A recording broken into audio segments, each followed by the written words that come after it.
To our YouTube channel. Thumbnail చూసారు కదా. ఈ బ్లాగ్లో అయితే మనం ఖైరతాబాద్ అండ్ బాలాపూర్ గణేష్ దగ్గరికి వెళ్తున్నాం. ప్రజెంట్ అయితే మనం ఎల్బీనగర్ మెట్రో స్టేషన్లో ఉన్నాం. అండ్ యూట్యూబ్లో ఇదే మన ఫస్ట్ వీడియో, లాంగ్ వీడియో చూస్తున్నట్టయితే లైక్ చేయండి, కొంచెం ఎంకరేజింగ్గా ఉంటుంది. అండ్ వీడియో ఎండ్ వరకు చూడండి, అసలు స్కిప్ అవ్వద్దు, మీరైతే అసలు డిసప్పాయింట్ అవ్వరు. మెట్రోలో అయితే అసలు సీటు దొరకలేదు, ఫుల్ క్రౌడ్. అండ్ ఖైరతాబాద్కి అయితే మనం రీచ్ అయిపోయాం. మెట్రో పక్కనే ఎంట్రన్స్ అయితే ఉంటుంది, ఇలా ఒక 500 మీటర్స్ అలా లోపలికి నడవాలి. చిన్నప్పటి నుండి నాకైతే ఒక ఎగ్జైట్మెంట్ ఉండేది రైల్వే గేట్ పడితే, ఎప్పుడెప్పుడు ట్రైన్ని చూస్తామని. మీలో ఎంతమందికి ట్రైన్ జర్నీ అంటే ఇష్టమో కమెంట్ చేయండి. దారిలో అయితే చాలా షాప్స్ ఉన్నాయి. నాకైతే మన ఫెస్టివల్స్ వల్ల నచ్చే విషయం ఏంటంటే చాలామందికి ఒక వర్క్ అయితే దొరుకుతుంది, ఏదో ఒకలాగా కొందరికైనా హెల్ప్ అవుతుంది. నేనైతే మార్నింగ్ 9:30 కల్లా వచ్చేసాను. సో క్రౌడ్ అయితే అంతేం లేరు ఇప్పుడు. ఇంకా లైన్లో అయితే నిల్చున్నాం. దర్శనానికి ఒక 10 to 15 మినిట్స్ పట్టింది. ఇది నేను సెకండ్ టైం రావడం ఖైరతాబాద్కి, లాస్ట్ ఇయర్ అండ్ ఈ ఇయర్. ఇంకా గణపతికి రైట్ సైడ్లో అయితే బ్రహ్మ, సరస్వతి, విష్ణుమూర్తి ఉన్నారు. ఈ సంవత్సరం మన ఖైరతాబాద్ 70 అడుగుల బడా గణేశుడు అయితే సప్తముఖ మహాశక్తి అవతారంలో భక్తులకు దర్శనమిస్తున్నాడు. మన ఈ భారీ గణేశుని చూడడానికి నాకైతే 2 కళ్ళు సరిపోలేదు.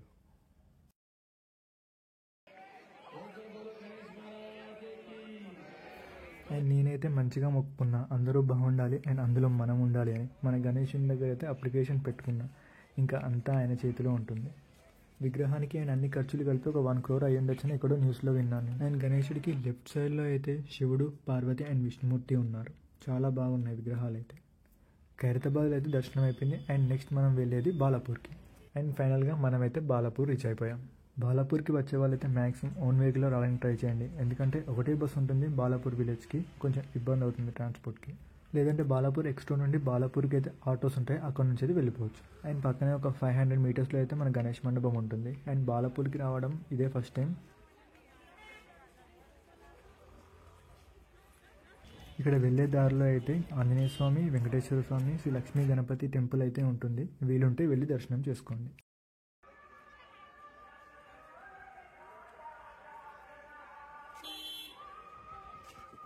ఫుల్ క్రౌడ్ ఉంది మండపం దగ్గర అయితే. బాలాపూర్ గణేష్ని చూడడానికి మీరు ఏ ప్లేస్ నుంచి వచ్చారో కమెంట్ చేయండి. సెట్ అయితే చాలా బాగా వేశారు ఈసారి, Ayodhya Rama Mandir theme. And atmosphere కూడా చాలా బాగుంది, సందడిగా.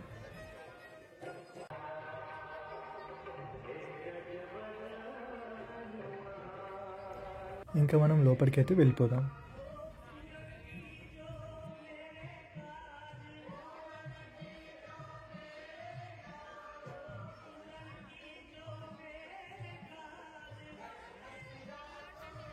మనం లోపలికి ఎంటర్ అవ్వగానే మనకి శ్రీరాముల వారు కనిపిస్తారు. లోపలైతే చాలా బాగుంది ఆ ఇంటీరియర్ లైట్ సెట్టింగ్ అండ్ ఆ డెకరేషన్ అయితే.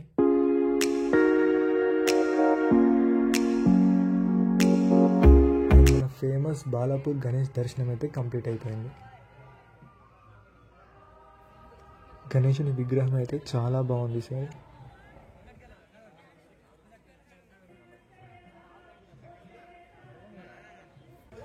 చాలా మంది జనం అయితే ఉన్నారు. మీరు ఈ 9 డేస్లో ఏ రోజు వచ్చినా సరే ఇంతే జనం ఉంటారు.